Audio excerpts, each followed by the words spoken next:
الف اللہ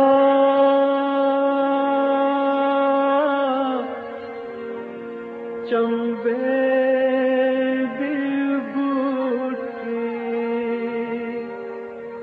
میرے من وچ مرشد لائی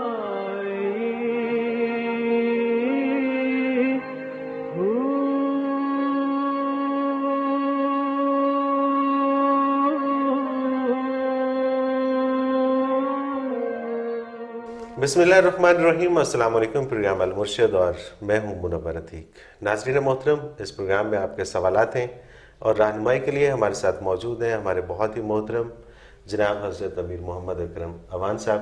آپ سلسلہ نقشبندیہ اویسیہ کے شیخ ہیں، مترجم قرآن ہیں، مفکر قرآن ہیں، شاعر ہیں، ادیب ہیں، بہت سارے حوالے ہیں آپ کے تعارف کے۔ بہت شکریہ حضرت جی، آپ نے ہمیں وقت دیا۔ حضرت جی، آج کچھ سوالات ہم شامل کریں گے محرم الحرام کے حوالے سے اور واقعہ کربلا کے حوالے سے، اس کے بعد پھر روٹین میں ہم جو بھی ہمارے سوالات ہیں۔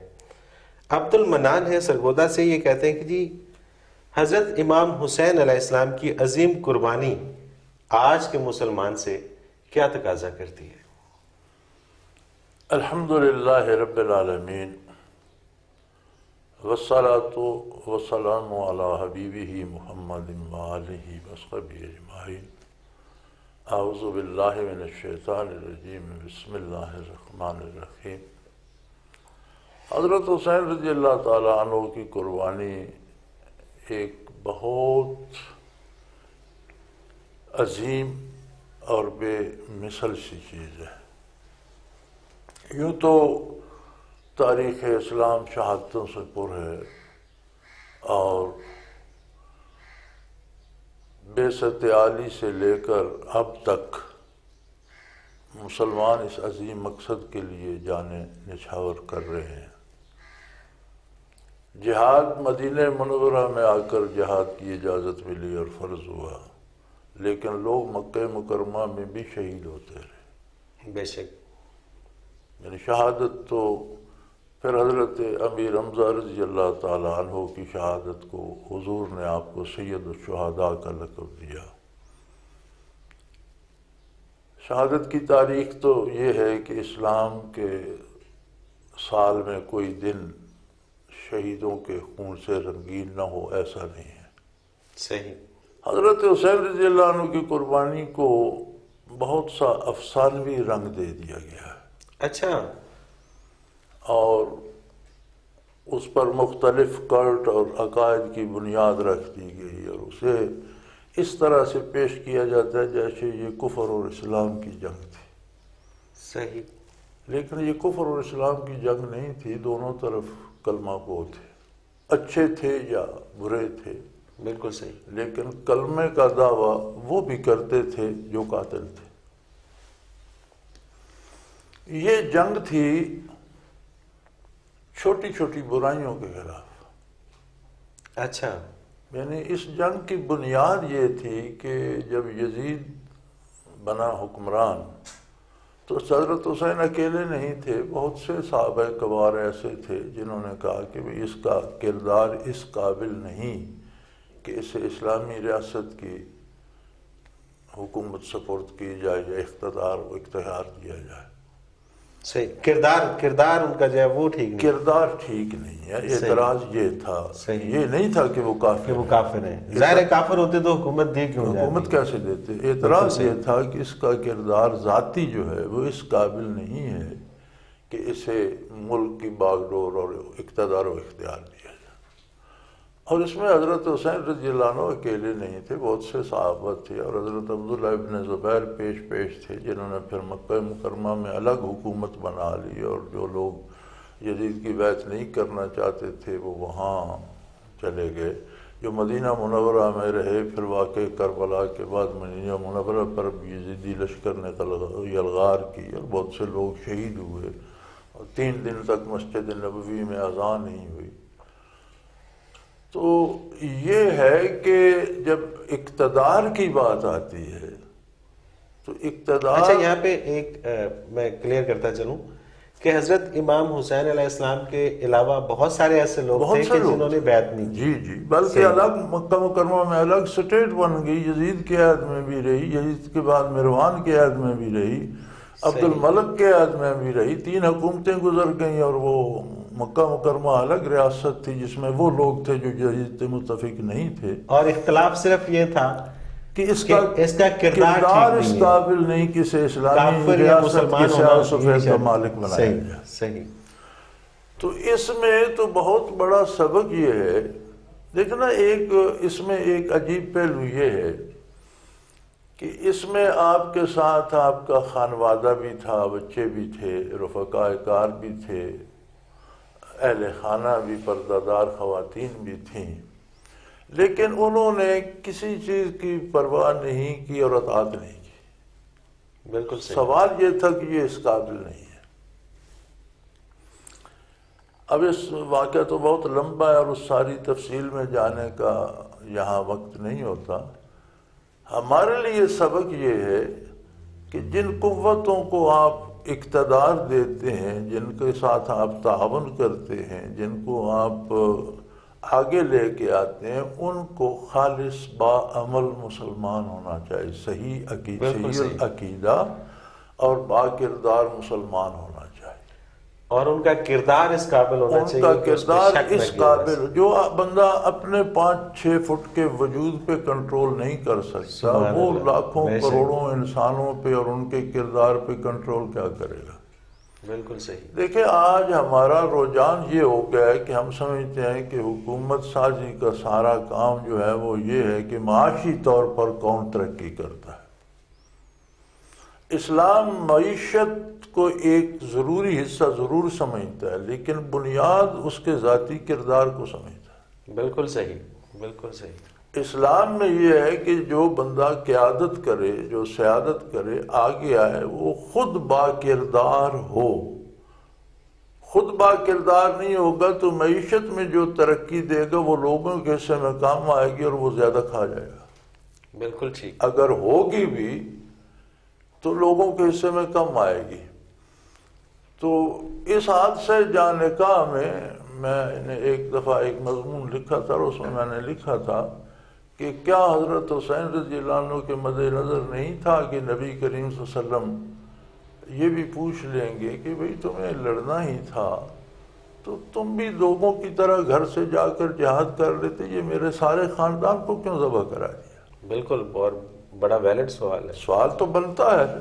بالکل صحیح. تو جواب یہی بنتا ہے کہ آپ کے بتائے ہوئے راستے پر چلانے کے لیے اور اس میں بدعات اور خرافات سے بچنے کے لیے میں نے یہ ضروری سمجھا کہ سارا خانوادہ بھی قربان ہو جائے، لیکن آپ کی ارشادات پر عمل ہونا چاہیے.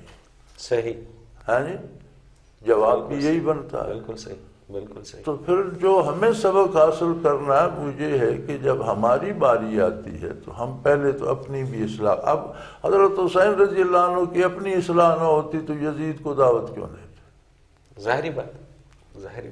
پہلے اپنی اصلاح کرنی چاہیے. پھر جن لوگوں کو ہم اقتدار سونپتے ہیں ان کو دیکھنا چاہیے کہ ان میں حسینیت ہے یا یزیدیت ہے، یعنی کہ دونوں چیزیں ابھی موجود ہیں. یزیدیت کیا ہے؟ ایک سمبل بن گیا شریعت کے خلاف چلنے کا، یا چند برائیاں، ساری نہیں. صحیح.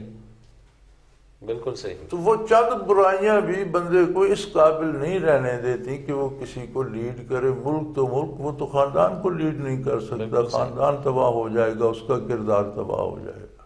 صحیح. لیکن ہم ان چیزوں کی آج کل تو پرواہ نہیں کرتے بس، بلکہ آج کل تو وہ لیڈر ہے جو بچیوں کو بھی نہ چاہے اور لڑکوں کو بھی نہ چاہے. بالکل ایسا ہی ہے. اور دوسری بات یہ ہے کہ ہم یہ دیکھتے ہیں اس ماحول کے اندر تو کہ جو ایسا شخص کہ جو تھانے کچہری اور یہ سارے معاملات سمیٹ سکتا ہو، میں سے مجھے کیا ملے، اسی کو ہی لیڈر بنایا جاتا ہے. اگر کوئی شریف آدمی سامنے آ جائے تو کہتے ہیں جی اس نے کیا کرنا ہے، یہ تو ہمارے کام بس یہ ہمارے آپ کے کہنے سننے کی باتیں ہیں، ان پر کوئی آج عمل نہیں کرتا. بالکل صحیح ہے.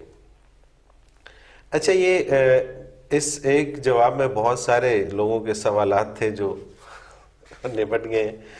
آگے چلتے ہیں. جی، حمیرہ فرد ہیں لاہور سے، یہ کہتی ہیں کہ میں محرم الحرام کے حوالے سے یہ پوچھنا چاہتی ہوں کہ یہ بیعت ہوتی کیا ہے، اور یہ کہ حضرت امام حسین علیہ السلام کا یزید کی بیعت کرنا یا نہ کرنا اصل حقیقت کیا ہے، وہ بھی میرا خیال ہے ہو گیا اس کے بیعت اندر۔ مسنون ہے، سنت ہے، اور بیعت ایک معاہدہ ہے کہ میں آپ پر اعتماد کرتا ہوں اور آپ کی مکمل اطاعت کروں گا ہر کام میں، اور آپ کے ساتھ تعاون کروں گا۔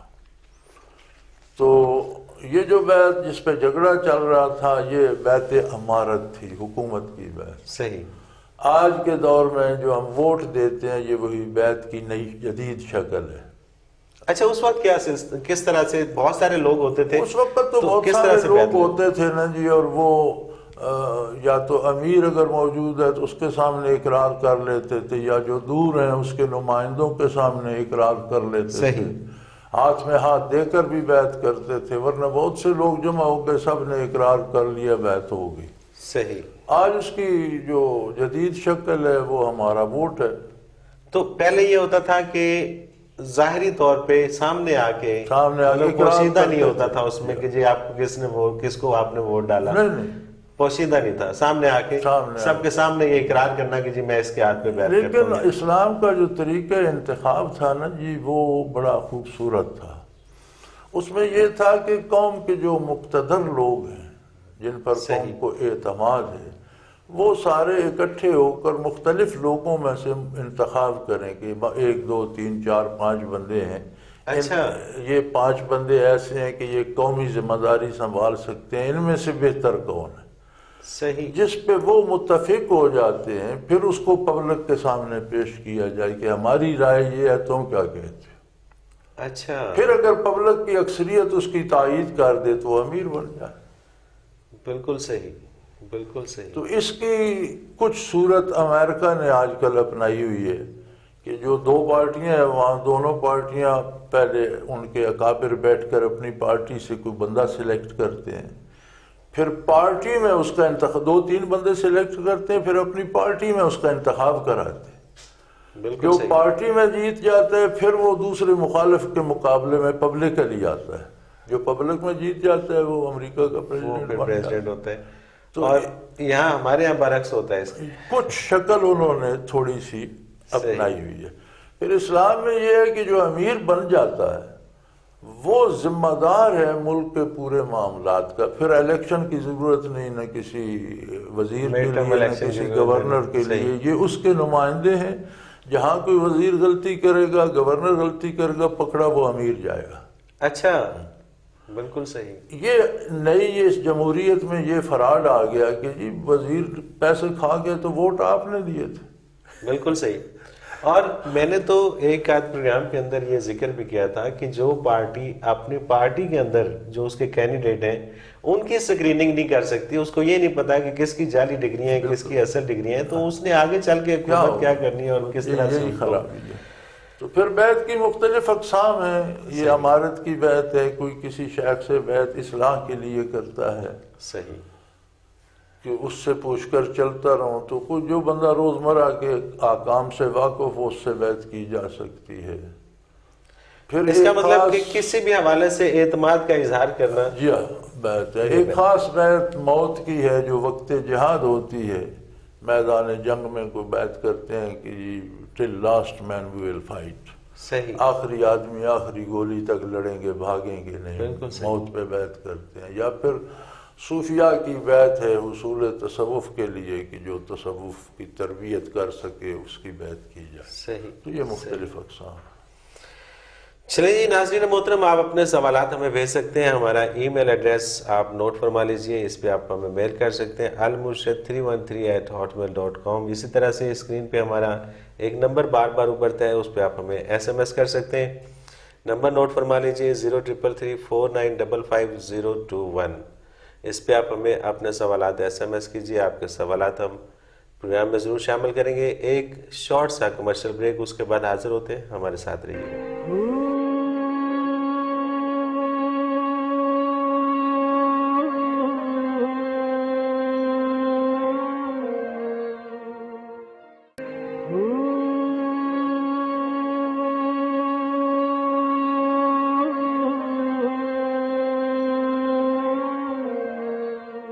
پروگرام میں ایک بار پھر خوش آمدید ناظرین. آپ کے سوالات ہیں رہنمائی کے لیے ہمارے ساتھ موجود ہیں ہمارے بہت ہی محترم جناب حضرت امیر محمد اکرم عوان صاحب. حضرت جی کچھ ایسے سوالات ہیں کہ جو بڑے انٹرسٹنگ بھی ہیں. محمد عمران ہے چکوال سے، یہ کہتے ہیں کہ شاہ منصور نے انا الحق کا نعرہ لگایا، تفصیلات کیا ہیں، کہاں سے ملیں گی، اصل واقعہ کیا ہے؟ تفصیلات سے تو کتب بھری پڑی ہیں اور یہ معروف واقعہ ہے. تو بعض لوگ اور بھی صوفیاء گزرے ہیں، اسے اصطلاح تصوف میں شتیحات کہتے ہیں. صحیح. شتیحات وہ باتیں ہوتی ہیں جنہیں آپ بیس لیس کہہ دیں. صحیح. یعنی کثرت ذکر سے یا اس وجہ سے ان کے کچھ دماغ گھوم گیا، ایسے الفاظ منہ سے نکل گئے جو شرعاً جائز نہیں. تو یہ ایک مسئلہ ہو جاتا ہے صوفیوں کے ساتھ کہ جو صوفی مراقبات کر رہے ہوتے ہیں اگر کسی ایک مقام پہ رک جائیں اور آگے چلانے والا کوئی شیخ نہ ملے تو مسلسل اس میں ایک مقام پہ کھڑے ہوتے ہوتے ہوتے اس کی انوارات و برکات اتنی بڑھ جاتی ہیں، اتنی تیزی آ جاتی ہے کہ ان کا ذہن معاف ہونے لگتا ہے. صحیح. اور اسلام میں اسے سکر کہتے ہیں. اصطلاح تصوف بے ہوشی آ گئی ایک. صحیح. حواس سلامت نہ رہے. تو اسلام میں اس کی فضیلت نہیں ہے. سکر کسی نبی پر کبھی وارد نہیں ہوا. فضیلت ہوتی تو انبیاء پہ آتا. یہ انسانی کمزوری ہے اور جن صوفیاء پہ سکر آیا انہیں صوفیاء کمزور انسان سمجھتے ہیں، برداشت نہ کر سکا. بالکل صحیح.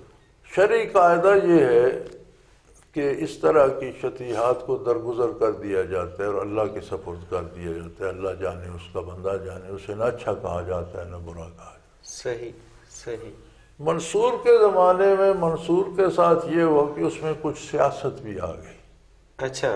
کیونکہ بہت سے لوگ اس کے ماننے والے اور عزت کرنے والے اور ایک ہجوم بن گیا تھا تو حکومت وقت نے سمجھا کہیں ہمارے لیے نہ کوئی مسئلہ کھڑا ہو جائے. صحیح. صحیح. ورنہ تو اور بھی صوفی ایسے گزرے ہیں جن کی تاریخ میں ملتا ہے وہ عجیب و غریب باتیں کہتے تھے. سبحانی ما اعظم شانی، میں پاک ہوں، میری شان کتنی بڑی ہے. انہیں تو کسی نے پھانسی نہیں لگایا. بالکل صحیح. بالکل صحیح. تو وہ شتیحات تھیں.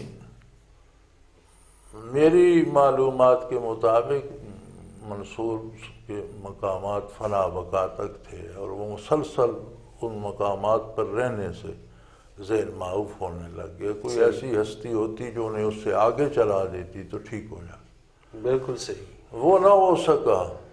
لوگوں کا ایک ہجوم ان کے ساتھ ہو گیا تو لوگ تو جہاں کوئی عجیب بات دیکھتے ہیں پھر وہ ہجوم تو بن جاتا ہے. تو حکومت نے بھی کچھ کھٹکا محسوس کیا تو فتویٰ لے کر علماء سے انہیں سولی لگا دیا گیا. پھر سولی کے بعد پھانسی کے بعد پھر ان کو جلا کر دریا میں پھینک دیا گیا. تو یہ اس میں کچھ وہ سیاسی آمیزش بھی ہو گئی تھی. لیکن یہ تاریخ اسلام کا مشہور واقعہ ہے اور بیشتر کتابوں میں ملتا ہے، بلکہ اس پر مکمل کتابیں مل جاتی ہیں. صحیح. اور یہ جنہوں نے سوال بھیجے ہیں انہوں نے یقیناً وہ جو ان کی اپنی لائبریری میں کچھ کتابیں ہوں گی انہی میں سے ڈھونڈا ہوگا. ان کو چاہیے کہ یہ تھوڑا سا اس تردد کریں اور بہت سے ایسی جگہیں ہیں جہاں سے یہ مل سکتا ہے. محمد ابراہیم ہے لاہور کینٹ سے. حضرت جی یہ کہتے ہیں کہ غزوۃ الہند کے بارے میں کچھ ارشاد فرمائیے کہ کب اور کہاں وقوع پذیر ہوگا، ہمیں اس میں شمولیت کے لیے کیا کرنا ہے. یہ ہم پہلے بھی ایک دو پروگرامز کے اندر نبی کریم صلی اللہ علیہ وسلم کی حدیث پاک ہے اور ارشاد ہے حضور اکرم صلی اللہ علیہ وسلم کا کہ ایک زمانہ آئے گا کہ غزوۃ الہند سے تو الہندی مراد ہے. بالکل صحیح. اور الہند پورے بر صغیر کو کہتے ہیں. اس میں یہ ڈویژن جو ہندوستان پاکستان کی ہے اسے نکال کر پورے بر صغیر کو الہند کہا جاتا ہے. تو جس طرح حدیث کا ارشاد ہے یہیں بپا ہوگا. اور حضور صلی اللہ علیہ وسلم نے دو باتیں اس میں بڑی عجیب فرمائی ہیں. ایک تو اسے غزبے کا نام دیا ہے. غزبہ ان جنگوں کا کہا گیا ہے جن میں نبی کریم صلی اللہ علیہ وسلم نے بنفس نفیس شرکت فرمائی. صحیح. عہد نبوی میں بھی جو جہاد ہوئے ہیں اور جن میں حضور نے شرکت نہیں فرمائی انہیں سریہ کہتے ہیں، غزوہ نہیں کہتے. صحیح. یہ دو اصطلاح ہیں، غزوہ اور سریہ. بالکل صحیح. تو جس میں حضور نے کسی اور کو امیر بنا کر بھیجا، امیر لشکر کوئی اور تھا، حضور صلی اللہ علیہ وسلم نہیں تھے، وہ سریہ کہلاتا ہے۔ صحیح، وہ غزوہ نہیں ہو اور سکتا۔ جس میں حضور خود بنفس نفیس امیر لشکر تھے اور شریک تھے، وہ غزوہ ہوتا ہے۔ صحیح، تو یہ آخری زمانے میں وبا ہوگا تو اسے حضور نے غزوہ کہا۔ بالکل صحیح، اور یہ بڑے تو واقعی اس سے مراد جو میں سمجھاؤں وہ یہ ہے کہ حضور صلی اللہ علیہ وسلم کی توجہ اس میں اتنی ہوگی گویا خود بنفس نفیس موجود ہے۔ فرما رہے۔ بالکل صحیح، ایک بات اس میں یہ ہے۔ دوسری اس میں حضور نے بشارت دی کہ جو لوگ غزوہ ہند میں شرکت کریں گے، جو بچ گئے وہ غازی ہوں گے اور وہ بھی بلا حساب جنت میں جائیں گے، اور جو شہید ہو گئے وہ بھی بلا حساب، جو شریک ہوں گے سبحان اللہ، وہ سبحان بغیر اللہ۔ حساب کے جنت کے مستحق ہیں۔ وہ کہا کسی سطح پہ بھی اس میں شریک ہیں، وہ جی۔ گھر میں بیٹھے دعا کر رہے جی ہیں۔ جہاد میں تو یا سارے وہ- شریک کو، جس صحیح۔ قابل کوئی ہے، کوئی بالکل اسلحہ صحیح۔ پہنچا رہا ہے، کوئی مجاہدین کو کھانا کھلا رہا ہے، کوئی فرسٹ ایڈ کر رہا ہے، صحیح، کوئی وہ سارے کے سارے اس میں شامل ہیں۔ کمیونیکیشن کا کر رہے ہیں، وہ تو سارے اس میں شریک ہیں۔ بالکل صحیح، تو حضرت ابو ہریرہ رضی اللہ عنہ اس حدیث کے راوی ہیں، اور وہ کہا کرتے تھے کہ کاش یہ میرے زمانے میں ہو اور میں اس میں شرکت سبحان کروں اللہ، سبحان اللہ۔ اور بچ جاؤں تو ابو ہریرہ غازی کہلاؤں یا شہید کیا ہو بات۔ جاؤں اور بلا حساب جنت میں جاؤں۔ سبحان اللہ، بہت سے لوگوں نے اکابرین میں سے عرب سے ہجرت کر کے بھی ہندوستان میں آئے، صحیح، چونکہ الہند ہندوستان پہ دلالت کرتا ہے، اس کا مطلب ہے اس کا میدان کارزار الہند ہی ہوگا۔ بالکل بالکل، تو میں نے یہ بات 90 میں کی تھی، اچھا۔ 90 91 92 کے جلسوں میں یہ بات کی تھی کہ لوگوں اس کے لیے، تو اس وقت کسی کو سمجھ نہیں آتی تھی اور لوگ کہتے تھے ان کی عادت ہے، عجیب سی بات کر دیتے ہیں۔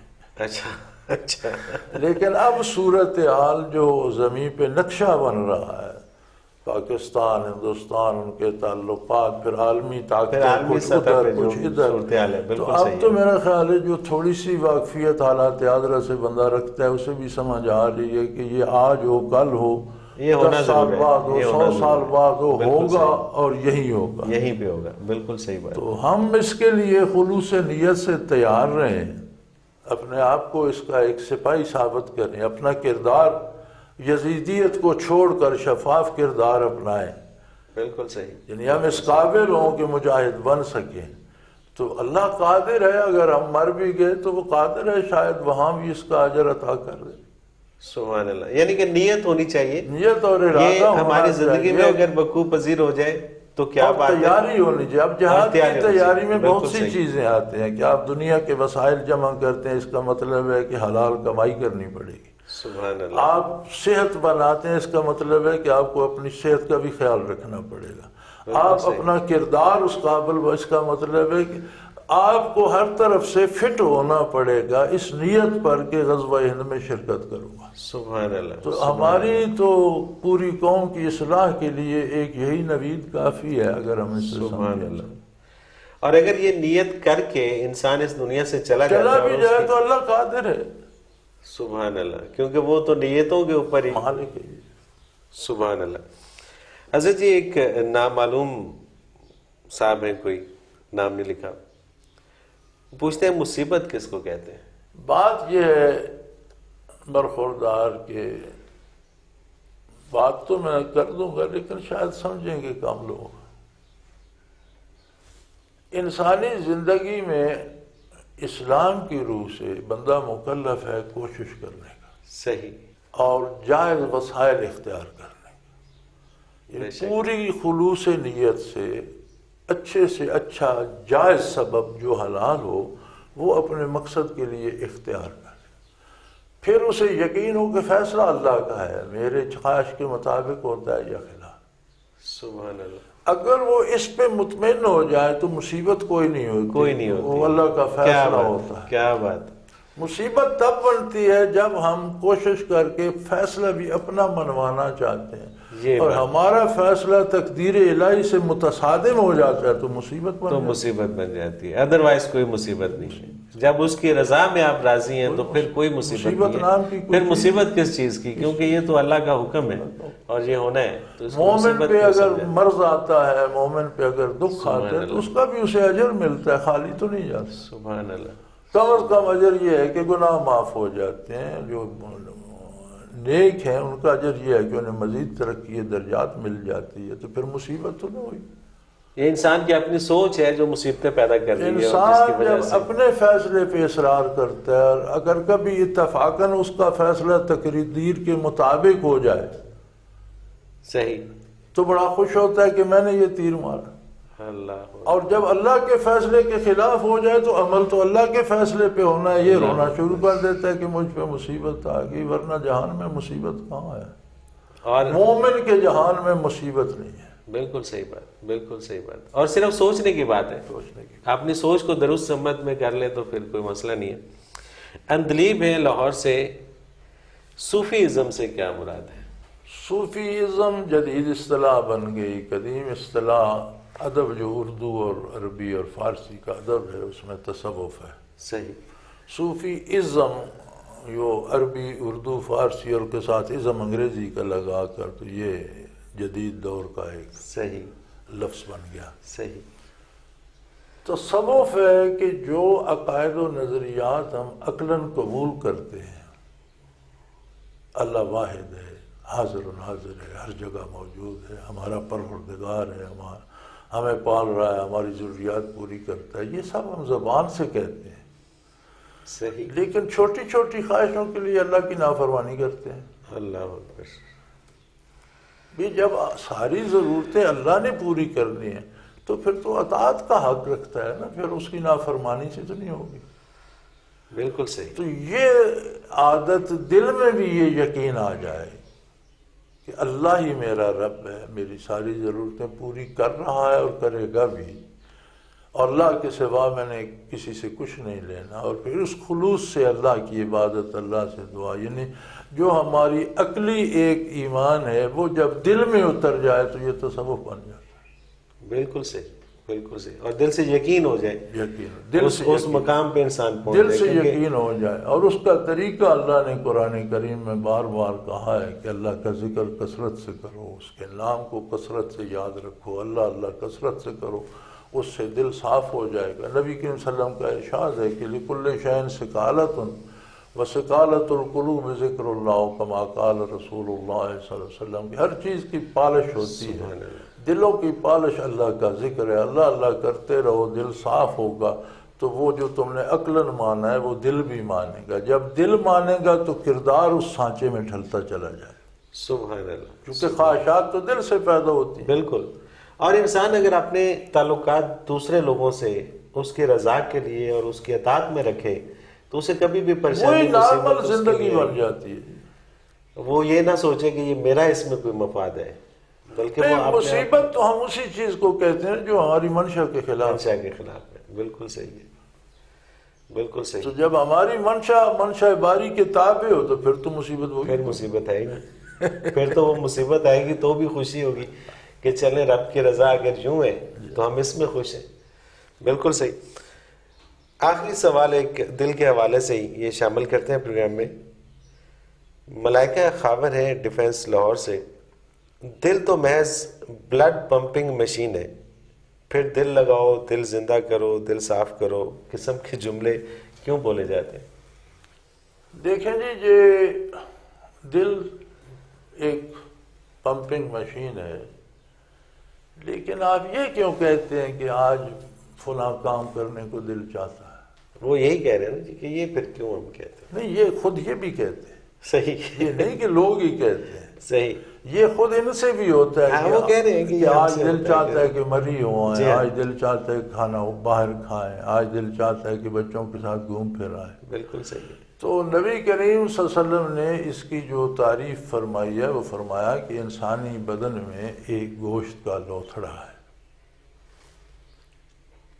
ارشادات عالی کچھ اس طرح ہے کہ اذا صلح صلح الجسد کلہ، اگر وہ درست ہو جائے تو پورا جسم درست ہو جاتا ہے، سبحان اللہ، سوچ بھی درست ہو جاتی ہے، کردار بھی درست ہو جاتا ہے۔ سبحان اللہ، وَإِذَا فَسَدَ، اگر اس میں فساد آ جائے، خرابی آ جائے، فَسَدَتِ الْجَسْدُ كُلُّهُ كَمَا قَالَ رسول اللہ صلی اللہ علیہ وسلم، تو پھر سارے بدن میں خرابی آ جاتی ہے۔ فرمایا الا وہی القلب، غور سے جان لو یہ قلب ہے۔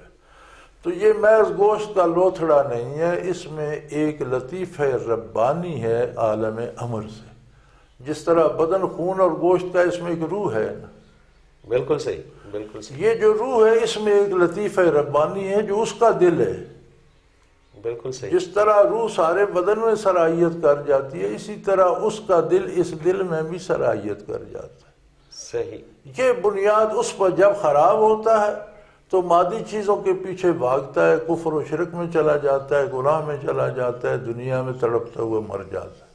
اگر یہ صحیح ہو جائے تو لطیفہ عالم امر سے لطیفہ ربانی ہے، پھر یہ قرب الہی کی طرف دوڑتا ہے، اطاعت رسالت کی طرف دوڑتا ہے، جس سے اس کا کردار بھی سدھر جاتا ہے، دنیا بھی سنور جاتی ہے، عاقبت بھی۔ تو اگر آپ کے بدن میں روح ہے تو اس روح میں بھی ایک دل ہے جو آپ کے دل میں بستا ہے، جو آپ کے دل میں بستا ہے۔ اور بلکہ لوگ پتہ نہیں کیوں سائنس کی زیادہ بات مانتے ہیں، اور یہ ہم پچھلے پروگرامز میں عرض بھی کر چکے ہیں کہ اب تو سائنس نے بھی پروف کر دیا ہے کہ اس کے اندر یہ اب تو سائنس بھی مان سوچنے سمجھنے کی صلاحیت دل کے اندر موجود ہے اور حاکم ہے۔